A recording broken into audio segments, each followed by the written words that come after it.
In the name of the Father, Son, and Holy Spirit. Was that too big of a sigh? Sorry.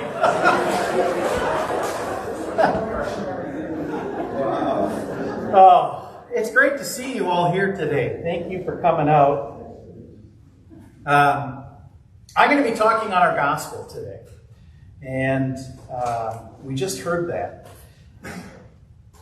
When I was doing some research on our gospel reading today, I found this quote from Erik Franklin, and I thought it really kind of set up what I would think about when I'm doing this, when I'm reading this and taking it in.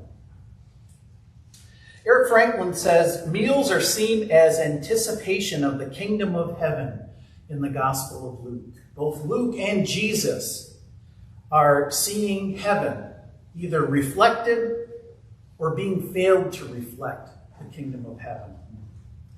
So I thought that was a great way to start this out. So let's think of that as we start breaking down this gospel a little bit. The first thing, when I was reading this gospel, I have to tell you, what popped into my mind was the Enneagram.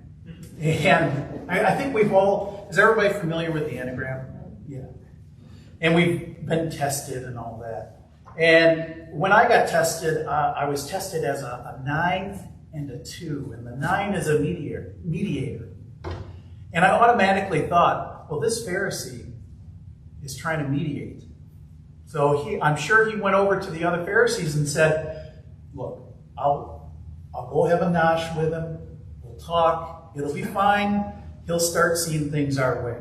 That's just the image that I had come into my head.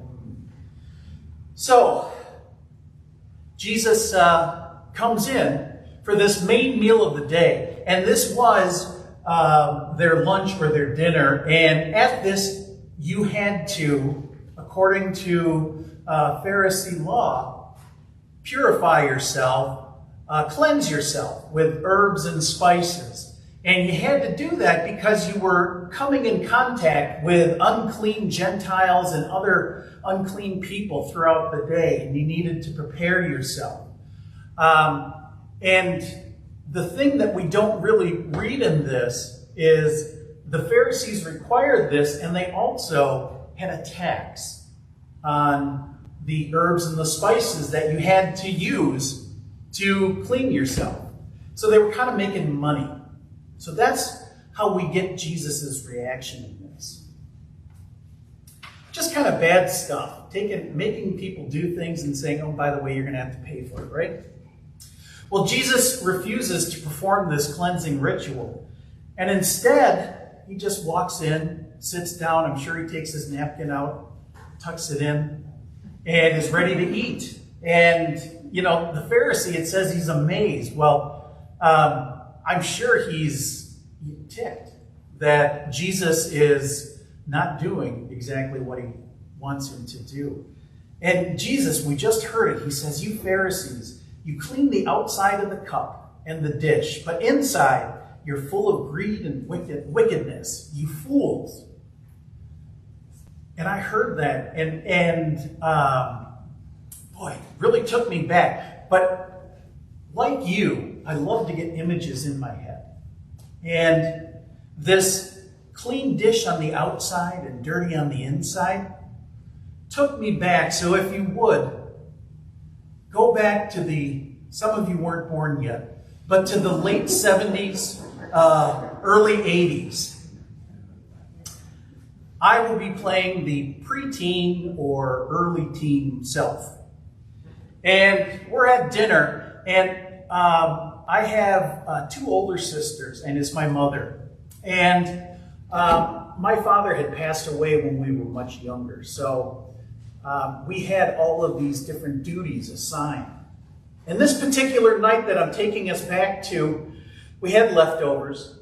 And the $6 Million Man was on right after TV, right after dinner.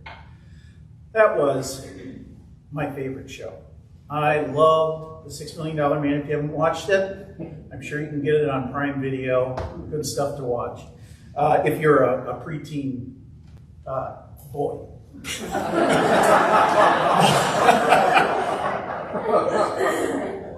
But it's the late 70s, early 80s, and I got picked to clean the dishes.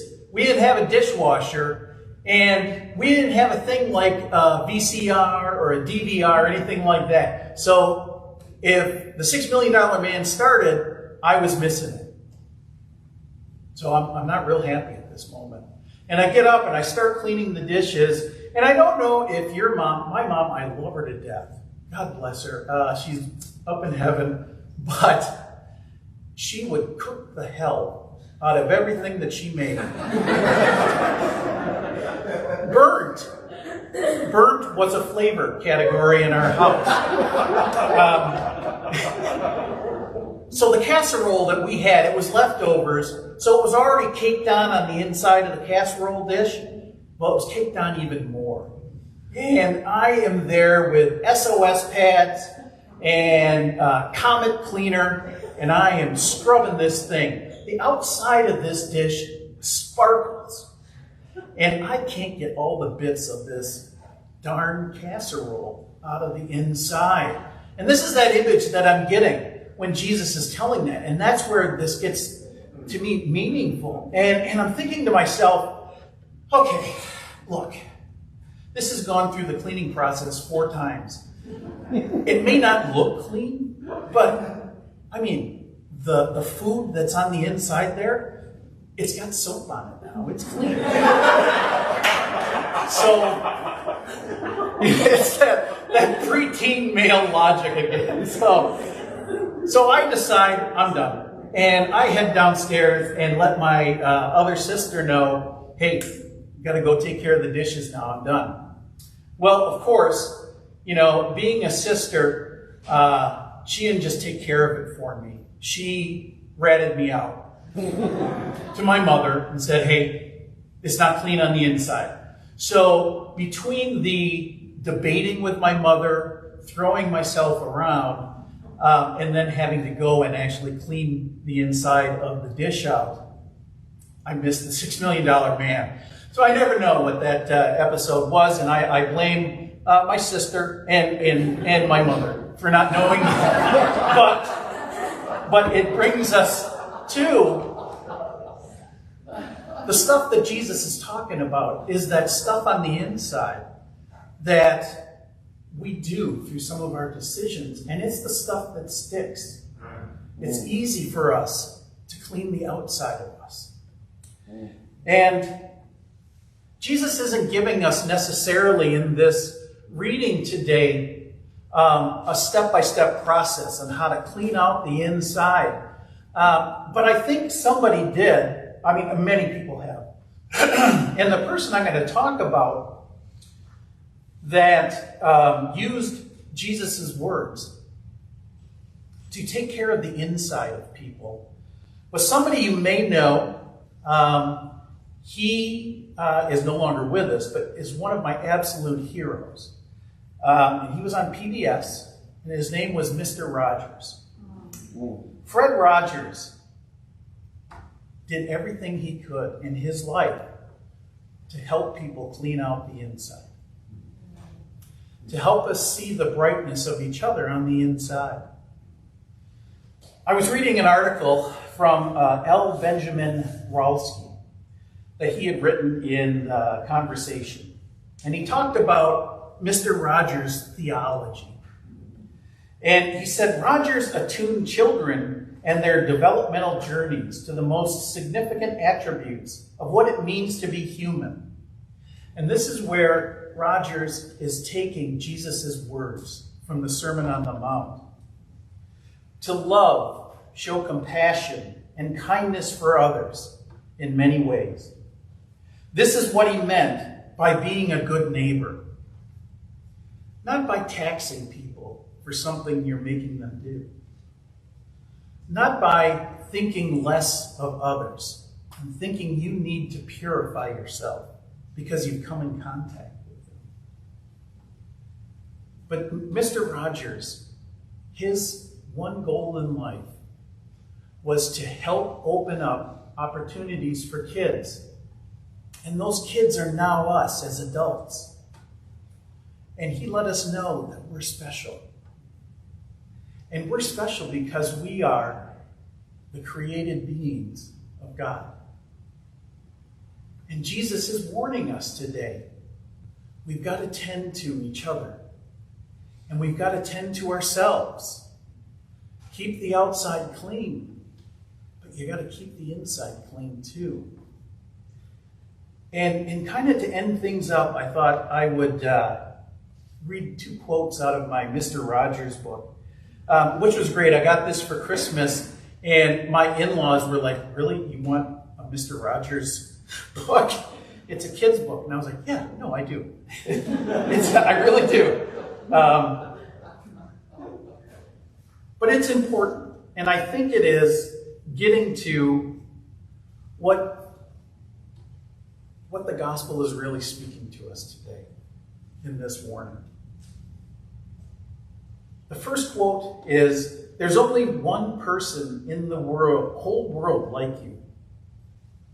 And if you think about it for a moment, there never has been, and there never will be, in the history of the earth, another person just like you."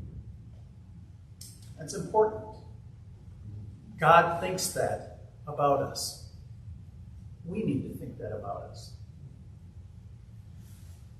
And the other one is, it's the one that I read, and boy, when I've had some hard times, I always come back to this quote, and it's a short one. I really think that everybody, every day, should be able to feel some success. And I think that's so important. And I think as Christians, our way of getting that success is touching base in prayer with Jesus. And then going out and lifting up those around us. And when we can do those kinds of things, we can all be a little cleaner on the inside. And I think then we're living into what Jesus is asking of us today. I'm going to end up today just letting you know I am so grateful for you all letting me come up here and talk at you. It means so much to me because each of you are very special. And each of you means so much to me. And we form each other. We laugh with each other. We get mad at each other. We are happy with each other. And I wouldn't have it any other way. Because being in community with you all means I get to be a little better. Amen. Amen.